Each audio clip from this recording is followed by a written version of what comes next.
Okay, I found a poem from May the 8th of last year commenting on the person whom I thought would be my first customer to buy my self published poetry book, when in fact, a friend from elementary school was the first person to buy my book.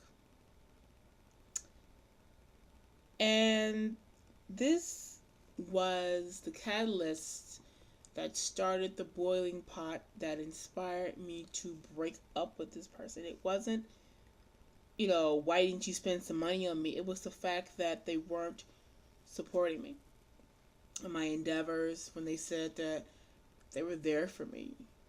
So this poem is 6 lines long. But at the time, I felt like it just spoke volumes. Oh, man. Oh, man. I look back at it now, and it still kind of bothers me because this person still comments on my tweets, still follows me on both my Tumblrs, and I kind of wonder, why is he there? Joel hasn't bought the book. we've been broken up for a long time, but yeah. So this is May 8th, 2013. Not sure what it says. When a man loves you so much, so much, so much, he will not buy your book. What else won't he do for me? Ooh, okay. So,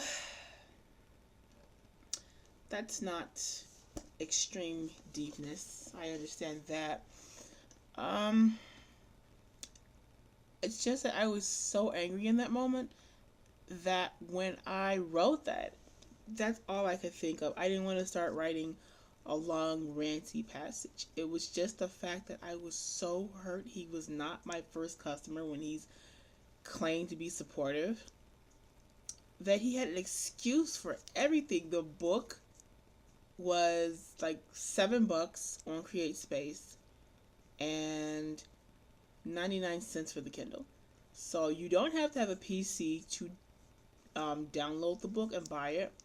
I mean, you don't have to have a Kindle to download it and buy it. You can read your well, actually, if you have a modern day cell phone, like a smartphone, you could download the Kindle app and read it there. You could download it on your PC for free and download the book.